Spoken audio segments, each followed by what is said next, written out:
Good afternoon, everybody, and welcome back to the TechUK partnered Next Generation Infrastructure and Cloud Services stage here at CogX 2020. I'm Sue Daly, Associate Director of Tech and Innovation at TechUK, and it's my pleasure to be with you today and to guide you through the great sessions we've got coming up this afternoon. This stage is all about looking at how the digital and the physical world are blending, how these interconnected technologies, whether it's AI, IoT, blockchain, and cloud, and much, much more, are going to work together to enable our digital future, and what this future means, how we get this right for businesses and society, and what do we need to do to realize this potential. We've got a great panel coming up for you next on the data tsunami, coping with our next generation infrastructure future, all focusing on the data that this next generation infrastructure is going to create, and are we ready for this future? We're going to be tweeting all the way through. I hope you do too. So please use the hashtag CogX 2020 and at TechUK. But without further ado, it's my pleasure to introduce you to the moderator for this afternoon's panel, TechUK's Deputy CEO, Antony Walker. Antony, over to you. Thank you very much, Sue, and good afternoon, everybody. First of all, Sue, I think you've been really impressive as a MC for this really interesting next gen stage, and hopefully today we're going to kind of keep moving this conversation forward about next generation infrastructure and what it means, particularly for businesses as they look forward into the years ahead, in terms of the data that this infrastructure is going to generate, and how we turn that data into business intelligence that can really inform the growth and development of businesses across the UK. So I'm glad to say we've got a fantastic panel of speakers today, all from companies who are absolutely at the cutting edge of, in particular, thinking about kind of business intelligence and how we drive more information into our businesses. We have Kulveer Ranger, who's Senior VP for Strategy and Comms at Atos. We have Zandra Moore, who's CEO and co-founder of Panintelligence. And we've got Joe Baguley, who's VP and CTO for EMEA for VMware. So I'm really looking forward to hearing all of that from all of them. So in the next 45 minutes or so, we're going to talk through essentially kind of three broad questions. First of all, what do we mean by next generation infrastructure, and how is it driving this data tsunami that we're talking about? Secondly, we're going to go into a discussion around the implications for businesses. How will this data explosion impact the way in which they operate? And then hopefully towards the end of the session, we can focus into some real action-orientated discussion around what businesses can do now to prepare for that future. So I'd love now to kind of introduce the fellow panelists. So Kulveer, Zandra, and Joe, and really kind of get this conversation rolling about well, what do we mean by next generation infrastructure? What is it? And how is it driving this data tsunami that we're talking about? So, Joe, can I go to you first in terms of how do you understand and see this next gen infrastructure? Kind of what is it and what's it doing? Well, I think this is the next step in the expand contract cycle that we see in technology. So we centralize and decentralize a lot in IT. We've been through a phase of decentralization, then we've recently been through a phase of centralization where we're trying to put everything in the cloud. Fundamentally, what's happening though is that we're realizing that networks and the amount of data being generated for some of these applications is just too much to actually ship it all back to a cloud. So now we're seeing the fact that we're having to push more and more infrastructure and infrastructure components and software components nearer and nearer to the point of consumption. So this is where we're starting to spread out again. So we're not going to see everything in the cloud. What we're instead going to see is you're going to see portions of an application or a solution in a cloud or in a data center, and other sections of that will be running at the edge in various forms, which we can talk about at great length. And so when I talk about next generation infrastructure, it really is about this one flexible, consistent platform that you can run both in a data center and all the way down to the smallest device at the edge, but have consistency of an ability for a platform, for an app to be built on, consistency of operations, consistency of security, etc., to then start talking about how and where we handle data. And that then brings up, hopefully what we'll discuss today, which is, challenges around not only where the data is created and what data we put where, but then also how does that affect from terms of legislation, privacy, etc., about what data is stored where too. So, next generation infrastructure very much is about this new platform, this new edge to the data center, to the cloud infrastructure. Right.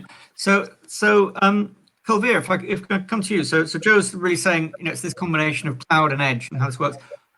What about in terms of the sources of the data, in terms of the way in which we're seeing smarter infrastructure across the piece, kind of just driving this generation of new data points? How do you view that? Yeah, thanks, Antony, and hi everyone. And firstly, really nice to be part of this festival. So thanks, CogX and TechUK, for inviting me.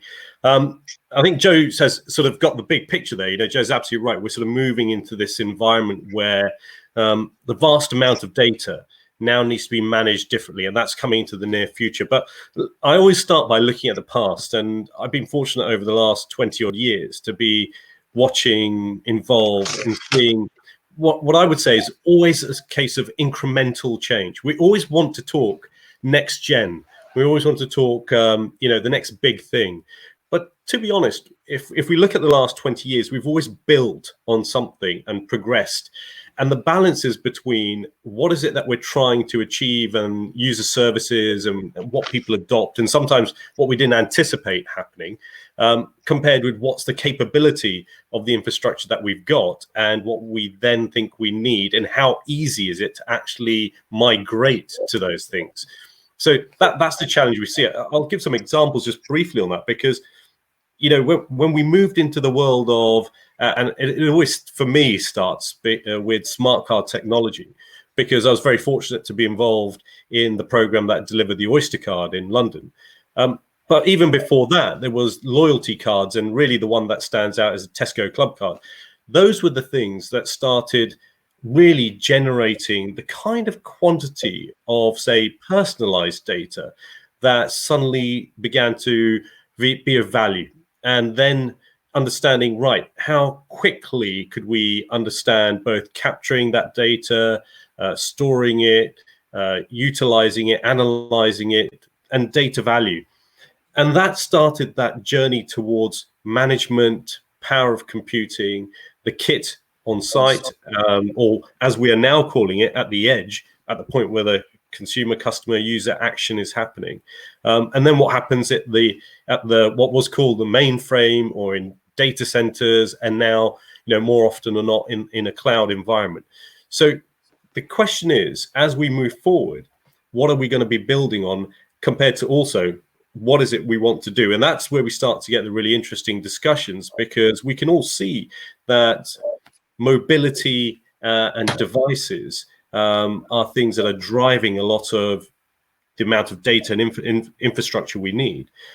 But it's that balance of what will those devices exactly look like, and what will the requirement be for data flow. And that's where, as Joe said, where does the action happen? Is it going to be a case of moving things to a cloud, back again, or is it going to be about where they are at the edge? Now, I've always felt that, and especially right now, this current health crisis, COVID crisis that we've had, has demonstrated the need for reliability in infrastructure, in ecosystems.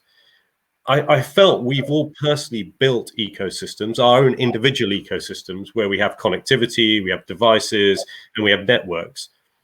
But we have them now at a personal level, a public level, and a corporate level.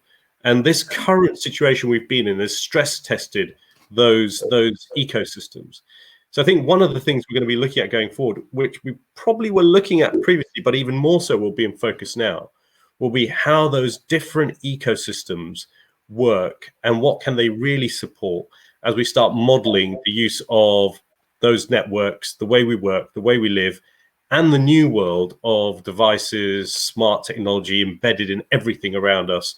And that what was almost seems passé to say now, but the Internet of Things, which is really about now everything really being able to connect and having strong ecosystems that can make those things work. So it's a bit of looking at the past to understand the present, with obviously a pivot around what's happened right now to establish where we're heading. Thanks, Kulveer.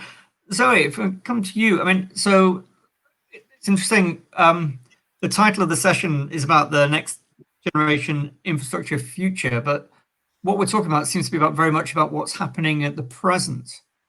I mean, are you, in terms of your business, are you seeing, is this sort of future already here? And in particular, how are you seeing businesses respond to this thing of the challenge of actually how you drive data into information and intelligence and actionable things? Brilliant, and thank you. The points that everyone's raised so far is really clear, and ultimately you're right. It's about where we've come from, the journey that we're on, but also the moment that we find ourselves in and responding to that. And I think there are some next generation properties which are really critical to enabling that speed of pivot for organisations to adapt, to take best advantage of the opportunity that the big data tsunami in the name of this session. And that's things like, how horizontally scaled these platforms are, how agile, highly automated they are, the integration, the resilience, fault tolerance, the security. And it's not just around compliance, but also auditability.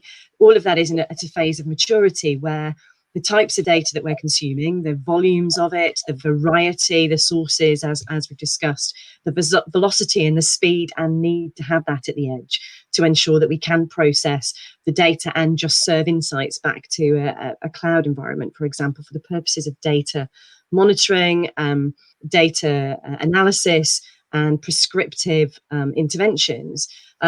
And the questions around veracity. So when we talk about quality of data and ensuring that that is visible, transparent, that these technologies and this infrastructure is open to scrutiny by people so that they can see what data we have, the quality of that data, how it's being collected, and also how we're applying that to technology. And to give you an example, and I've got a couple of fantastic examples of customers of ours. So we have an embedded analytics platform used by technology companies that are adopting next generation infrastructure to deploy solutions, edge analytic type solutions. And two of those customers in the last 6 weeks alone have completely pivoted their solutions, both of which are using sensor-based technology, edge-based analytics, using our platform to enable those environments. So this is aviation. We are looking at the monitoring of social distancing using already existing CV camera-based technology in airports, and applying a similar footfall monitoring software into retail and the postal services for social distancing into retail to open up stores. And this is across the US, using existing infrastructure that is based within these organizations and adapting that to collect that data, to repurpose that for being able to adapt to enable these organizations to open up. But it is really about making use of what we have now and applying that sort of integrated infrastructure quickly to solve those problems. And ultimately, I think the biggest question I would raise when we consider the challenge is often for most organizations is a simple thing. It's knowing what is the right question to ask, and therefore what data is needed to answer that question. And sometimes it is a bit of an iterative process where we need to understand what data is there to see if it helps us to ask any question suitably. At the same time, therefore leading us to perhaps the questions we need to be asking. So for us as an organization, it is very much about helping the industry understand how much is needed in order to turn that wealth of data that is being collected, whether it's at the edge or in the cloud or however we're collecting that, to actually quickly move people on a journey from understanding to prediction and decision and making change. And I think speed is key to that. The speed of being able to do that is important. So when you, if you look across your customer base widely, do you, is there a sense that there is a sort of growing divergence between your customers who are leading in some of these areas, and then some of the rest of the market that is yet to understand or adapt to the kind of potential that you're talking about? Yeah, absolutely. So, I don't think that's to do with necessarily the vertical that they are present in. So, for example, one of our customers is in construction, a company called Biosite, and this is to do with access control using fingerprint technologies. And again, they've adapted. So I don't think it's about the vertical. I do think it's about the technologies that are already being adopted by that company, and how far along that journey of transformation to next generation infrastructure they are. If they are not matured in that journey, in already, if they're not already on that journey significantly, then it is going to take them longer to move and adapt in this environment. So certainly from our experience, it is those technology companies that have already embraced next generation infrastructure, that are embracing all of those facets and properties that I described, that scalability, the agility, the interconnected nature of that, the resilience, all of those elements. If you have adapted, you will adapt quickly, because it enables speed, it enables that transition of solutions by actually embracing the same data to perhaps solve different problems. And that's where I've seen the biggest difference. So, I think we all, a common theme of the whole of CogX has been the story about how, we've had, 2 years of digital transformation in the space of 2 or 3 months, and the growing awareness that, the businesses that were further down their digital journey have been better able to pivot, better able to adapt to, this huge change in the way they operate, the market operates, operate, and so on. So if I come back to you, Joe, on this issue of you have to be on the journey in order to kind of benefit from the journey. Are there any opportunities here for companies to almost kind of leapfrog? If you're a company that's been some way behind, and yet you've suddenly understood the potential to be far more data driven, are there opportunities for you to go quickly into looking at what these kind of technologies can do for you, or do you have to just kind of get going further down the track and just hope that over time you'll catch up? There's always going to be a fair amount of heavy lifting in any of this kind of scenarios. I mean, if you're sat there with a bunch of incredibly siloed applications on incredibly dedicated hardware, then you're not going to suddenly be able to jump into this world. There's a lot of unpicking has to be done to do that. I refer to it as what I call the chromatography of applications. If you remember back at school, we did the chromatography in chemistry, where you got that liquid on a bit of paper and it spread out into all its component parts. Up until now, most of IT is used to replatforming things. So taking that mixture and taking it from one platform to the next thing, and we'll move it from Unix to Linux to whatever. What we're now seeing is we're saying, okay, well, now we're actually going to split those apps up into the component parts, and this bit's going to end up on that cloud, and that bit's going to end up over there, and that bit's going to end up there. Now, that's much harder if you've got a very tightly bound, tightly integrated architecture. If you started a road around looking from an application perspective at API-led interactions between the components, so you can start to modularize it, it's going to be easy to pick those components up and move them around, or in essence swap them out for another component from someone else, or introduce someone else's product. So I think it's far more fundamental from an architectural perspective to say, okay, well, what does my application landscape look at right now? Which bits of those can and when you go forward, there's several options. A lot of it's replatform, some of it's just move it, but some of it will be refactor. So which bits of those are going to be easier for me to refactor, and which bits are going to be most impactful for me to refactor as well when I do that? So, is it worth spending the money refactoring this app, or could I just buy a new version that someone's already built that runs in the cloud, for example? Why would I bother? So when we're talking to customers, a lot of the conversation we're having now, though they think it's an infrastructure problem, they start out as an infrastructure problem. I need to get stuff out this data center. I want to get into the cloud. What it actually comes down to is almost like an application portfolio planning exercise, where we look across all the apps that you've got and start to work out, okay, well, in 5 years' time, where do you want all these apps to be? Which ones are we still going to have? Which ones are going to die, et cetera, et cetera? Then you can start unpicking, and then you can start moving. So I think, obviously, it's like that classic story where the guy stops the Irishman and says, how do I get to so-and-so? And the first answer is, well, I wouldn't start from here. It's, in some cases, people can go into customers and have that attitude. I think the attitude is being a lot more pragmatic than that, and working out, which way to do it. And we have a lot of very old systems around, right? I mean, we do just have a lot, as Kulveer says, it's always good looking back. It's always incremental. And I've always looked upon this as oil mining, because if you look at oil mining, when I was a kid, I was always told we've got 30 years worth of oil left. It's always told, right? 30 years worth of oil left. That's because someone never put on the end of that at current oil prices. When the oil price goes up, then we start looking at more interesting places for oil, like, you know, tar sands and deeper parts of the Mexican Gulf, for example. It's the same with apps. You look at that app and you go, it's not worth me spending money even looking or replatforming that. It's doing its job, carry on. Whereas this one over here is transformative. Let's spend time and money on that. So I don't think there's not an answer around quick wins, but there's an understanding that you're going to have to go through continual application portfolio planning that I don't think people do. What we tend to do is reactively respond to demand and chuck another thing in the data center. And that model is breaking. Now we're getting to cloud. Full stop. Yeah. Kulveer, how is the conversation changing around these issues with customers? And is there a growing recognition? You know, is there this growing recognition around how you drive a much more flexible, adaptable business? And is that changing, or is there still a bit of a time lag there in terms of where the market is in terms of the potential here? Yeah, I think really interesting points by Zandra and Joe there, because, you know, we're kind of victims of our own market in the IT sector, let's be honest, because for decades we've kind of said, what do you want? And we'll give it to you.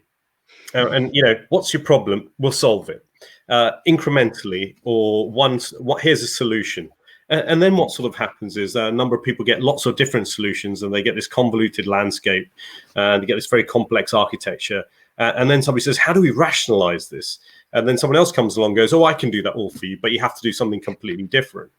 And then the poor CTO in an organization goes, oh, this sounds really big. I've now got to sort of commit myself to a massive transformation program. And suddenly it all gets put to the right, and then it's a case of, oh, I have a problem over here, can you just fix that? And we start going around this circle again of incremental fixes.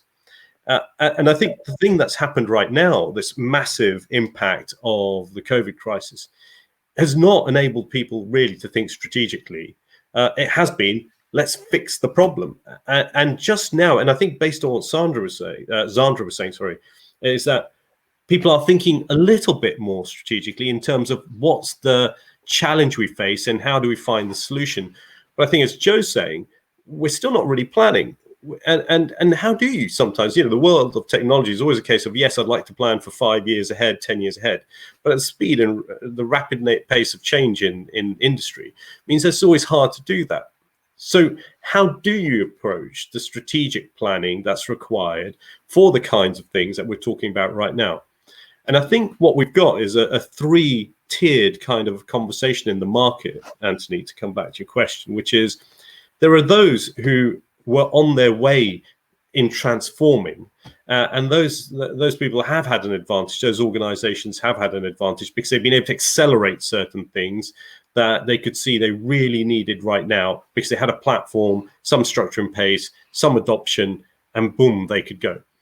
There have been those who've been sort of thinking about it and have tried to now really get going quickly, and I think they've got catch up to do. They really have, but they can still get there. And then there are those who can now see potentially huge barriers to entry emerging, because if you haven't even thought about it, if you're struggling with it, it does feel quite daunting about the change that you could be faced with. And those businesses are at a critical point because, you know, do they then go, right, we've got to really sort of pick up a brand new way of doing it and kind of be digital natives in a digital world and accelerate our organizational transformation at sort of light speed? Or do we kind of hold and try to do something incrementally? I think they have the hardest question to answer, because you can get lost in the conversation of trying to understand what is it exactly that you're designing. And my real suggestion to most people when they ask these kinds of questions is, look at what's happening amongst the core activities that you are undertaking. And from a business perspective, or even from a public sector perspective, because let's be honest, the public sector has been wanting to and needing to and sort of transforming digitally for quite a while now. It's about how we see, again, I come back to it, the incremental change in user and data. What is the user requirement? What is the data requirement? I think this is what Zandra was saying. The question is not how much data. The question is what data and what you want to do with it. And these are the questions that we need to answer and then move backwards into, right, outcomes-based technology. What is it we're trying to deliver? Then what do you have? Then what's your landscape looking at? Then where's your architecture? And then look at a plan that says, how do we transform the architectural landscape to a new landscape? Because to be absolutely clear, the real question comes down to, and I think this is what Joe was mentioning, what is going to be the future of technical architecture for multi-cloud, hybrid apps, enterprise platforms, multiple collaboration platforms and engagement coming together in a personal, public, corporate user environment? Now, this is complicated stuff, and it can feel quite challenging, but that's the question that everybody has to answer from their perspective and navigate their way through it. By no means is it easy. Thanks, Adam. Great way to think about this market and segmenting kind of where potential customers are on their journey. Zandra, I'd like to come back to focus on that a bit more in terms of and in particular the customers, the companies that are at the leading edge of adoption, and that you work with on a daily basis, and to just talk a little bit more about the kind of business benefit that you see them deriving over the next few years. What is it that that you and other companies are giving them that is going to be a real competitive differentiator from them? You gave us some very practical examples, but I'm interested in the kind of the broader picture. How's it going to enable these companies going forward? Yeah, it's a great question, and it's always easier to give examples to bring that to life, and I'll give you a few more if it helps. I think I just want to go back to something Kulveer said, because it's incredibly important. I think that reverse engineering of infrastructure is based on the problem we're solving and the question we're asking and the data we need is actually at the heart of this. And therefore, the business benefit is derived from, are we solving a problem? Are we giving people a way to make a decision, a better decision, a quicker decision, more informed decision, an automated decision that changes the outcome that they want to change? So we work with universities, for example, and colleges, with one of our customers, and we are helping them to identify students that might be at risk of mental health problems and therefore need a welfare intervention. And universities are definitely concerned about the impact on attracting and retaining their students over this period, especially with the reduction in international students. So this is about the quality of care and attending to that and being proactive with that. And again, they have quite legacy platforms. We talk about infrastructure that perhaps you don't wish to move into the cloud, but they are enabling the deployment of insights and solutions which solve specific problems for those institutions by spinning up a decisioning engine as a very specific task and focus that can deliver real value to help them to have that level of engagement interaction with students that's meaningful and people feel, basically. The same with a lot of the organisations that we work with in social housing. So we have 4 technology vendors into social housing. And again, we're talking about a sector that has quite a lot of legacy infrastructure. We talked about public sector, Kulveer. But that said, we can use a decision engine, which is what we are. We are a decision engine that can be deployed into cloud infrastructure that can just be listening for the data to be applied through an engine to provide an insight that can automate any kind of task and activity. So we're not having to re-platform everything we do. We're just asking, what is the question we're asking? What is the problem we're solving? And if you go to any business, they will usually tell me, God, if you could help me to predict this, if you could help me to understand why that is happening, that is high value to us. And they will tell you the drivers for that, the return on investment, whether that is, financial, or whether it is simply something that gives a different kind of bottom line benefit, good for society, good for the business, good for the organization. And we're seeing more of that double bottom line benefit, where people are looking at these opportunities to use data to drive change and decision making, to say, well, how does this enable us to have a better relationship with whoever our stakeholders are? It's not just about metrics to do with performance. This is about the experience that the stakeholders have of interacting with those organizations, because that's what we're seeing more and more being automated through the way that we work. I'll give you one last example, because I did sort of scribble a few examples down to remind myself. We're finding more and more in organizations, and again, when we're dealing with mental health, which has been on the agenda significantly this year, that HR previously we were focusing on the problem of retention, and now increasingly we can use the same data set, the same information to look at things like triggers around employee engagement. And as we move into this remote working, there are lots of other data sources that we can be tapping into to check for engagement, to look for opportunities to create interventions to ensure that our staff are happy, that they're well, and fully supported. So again, this doesn't have to be complex, it can be quick, but if we know the question you're asking, if we know the problem you're trying to solve, these solutions using next generation infrastructure can be spun up at absolute lightning speed. Fascinating. Joe, if I come back to you, I'm interested in perhaps the different experience between the public and private sector, and the extent to which the public sector can and is able to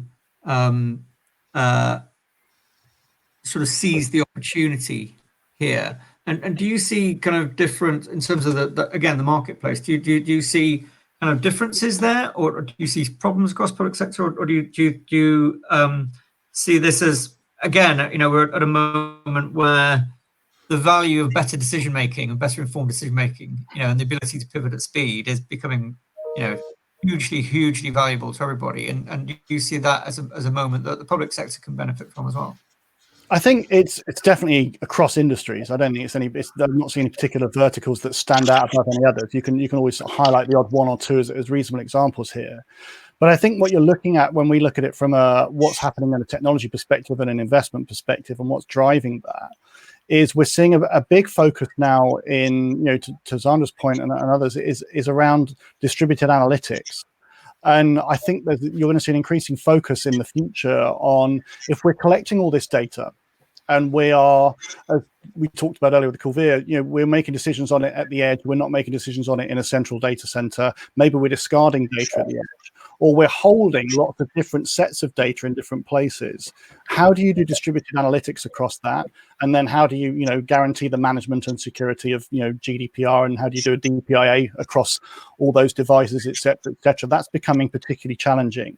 And I think, for private entities, they're not quite so challenged as maybe public sector would be in having what is citizen data and PII in increasingly more distributed locations. Say, for example, if I'm capturing facial recognition on a police van, are we discarding that facial recognition and all the facial data in the police van because there's no way we can stream it all back to do central analysis on it? What happens to those images? What happens to those pictures? So I think actually, though the technology's there and it's able to be used in the public sector in multiple different ways, there's a real challenge here in terms of how they can meet regulatory requirements and security requirements, I would say, rather than just, rushing in and using this technology. So I'm seeing more of a reticence, I'd say, in public sector to do this than maybe the private sector would be in terms of how they're dealing with this, just purely because, with the theme of this data tsunami, is they have responsibilities for that data, and that those responsibilities in a public sense can be a little bit more stringent, can we say, than maybe for a private organization. And I think that's certainly some of the challenges and conversations we've been having with customers. The opportunity's there. It's just how well they can take advantage of it within the regulations and the law. And how,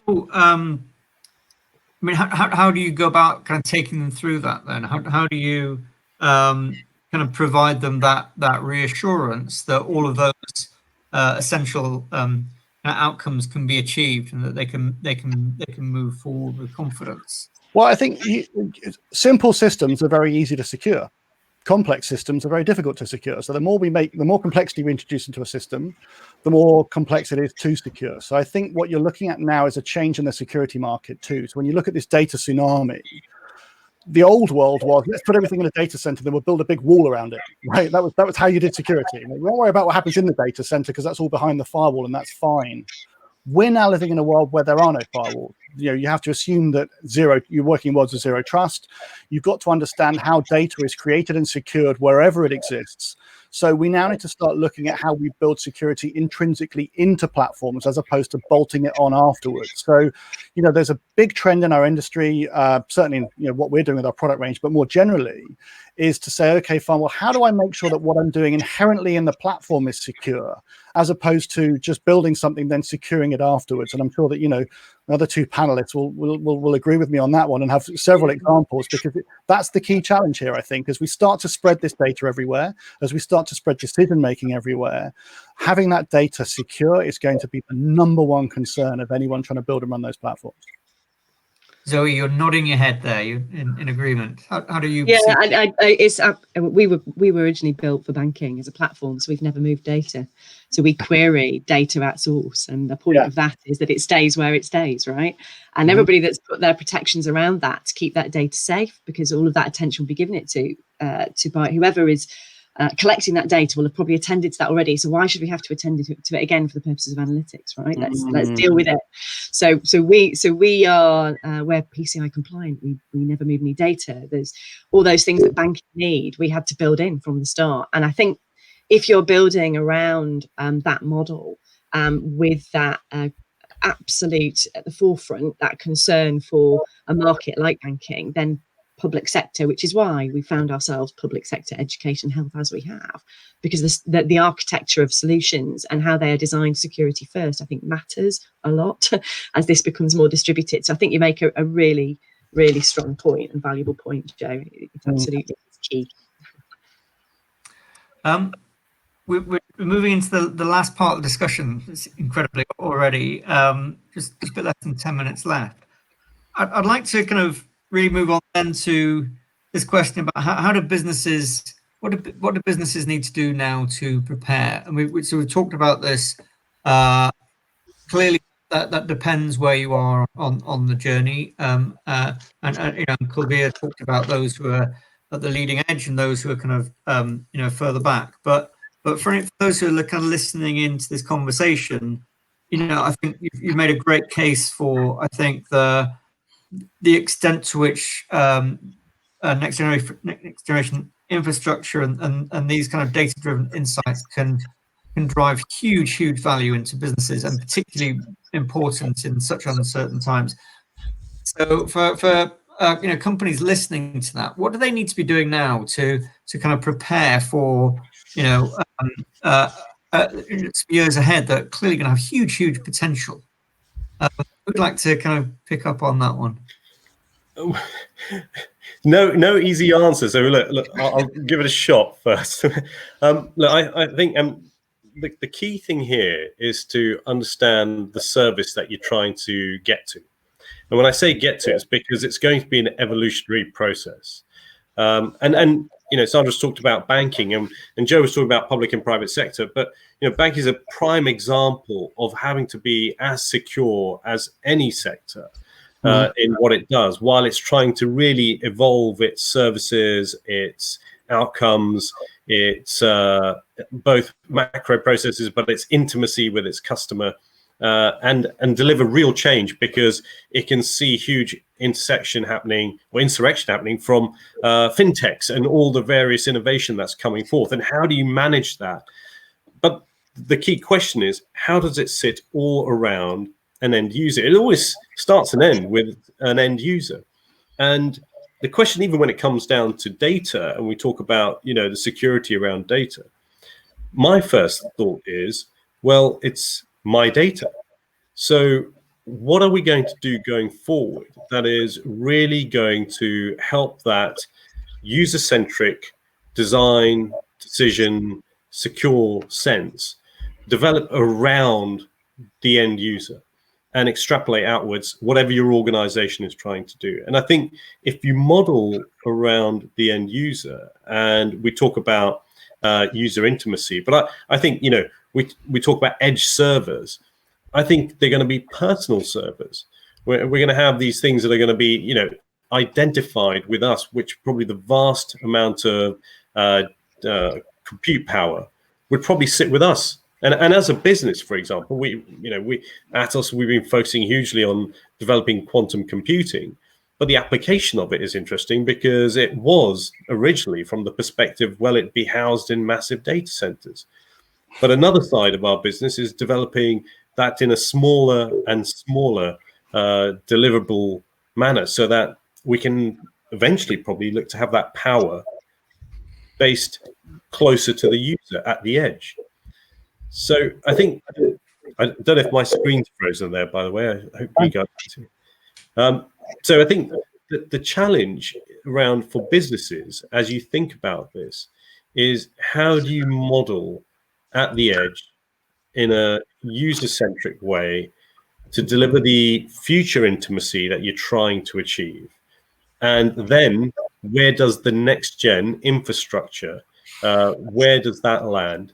And then, based on what Joe was also saying, how do you provide the type of agile cybersecurity functionality that we'd be looking to see in that fluid model? So that's where you're heading. But then it's again now, what will be the incremental steps to getting there? Thank you. And Joe, if I can just come to you with just the last few minutes here. I mean, how would you advise companies to kind of prepare for the future? Oh God, 3 minutes? Did you say? Well, if I really short, brace yourselves. No, I think the answer is what we're looking at is, I think people overuse the word agile too much. I think that's probably, it's been beaten to death. But I think what we're seeing now, certainly the conversations I've been having with CIOs, is that CIOs are seeing themselves as being considerably more influential in terms of both revenue and business strategy than ever before.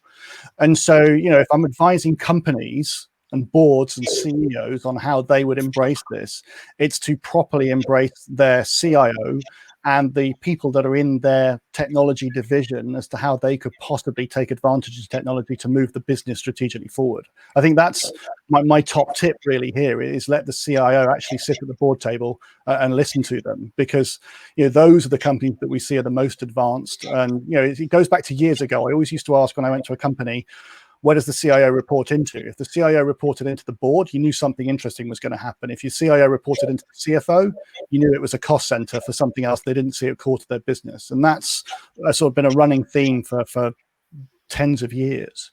And that would be my top tip, is turn around, make sure that your CIO is engaged in being strategic decision making and a change management and a change leader in the business. Those are the guys and those are the organizations that reacted best, I think, to this pandemic. And there's been a lot of reacting. I think we're now in the phase of what I call reflect. We've reacted to what happened. We've all rushed out.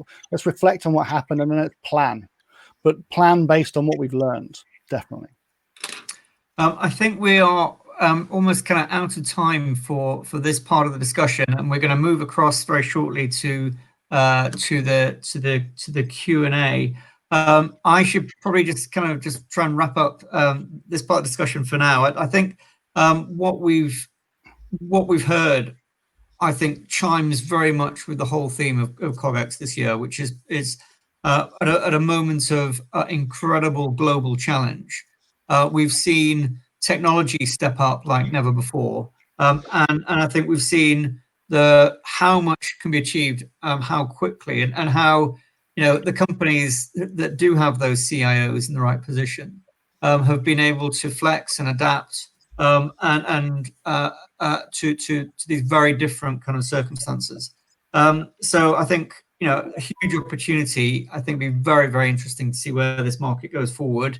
But we should close for now. I'd like to thank Kulveer, Zandra, and Joe very much for what's been a fascinating discussion. And I think this is where we go back to Sue. So over to you, Sue. You do indeed. Thank you, everybody. Thank you, Joe. Thank you, Kulveer, Zandra, and Antony for an amazing panel. A really important topic and discussion as well. And what I took from that was very much the importance of moving at speed, but also for businesses to ask the right questions. And to Joe's point, making sure those questions are being asked at the right level.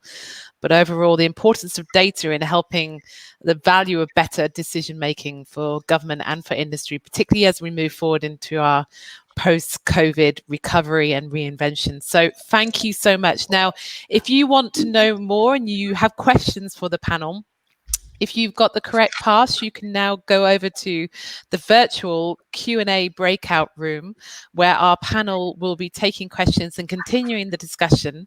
So if you have the pass that allows you to do that, that will be kicking off on the hour, so at 4 o'clock, and Nancy will be leading that Q&A, so go and join them there for more.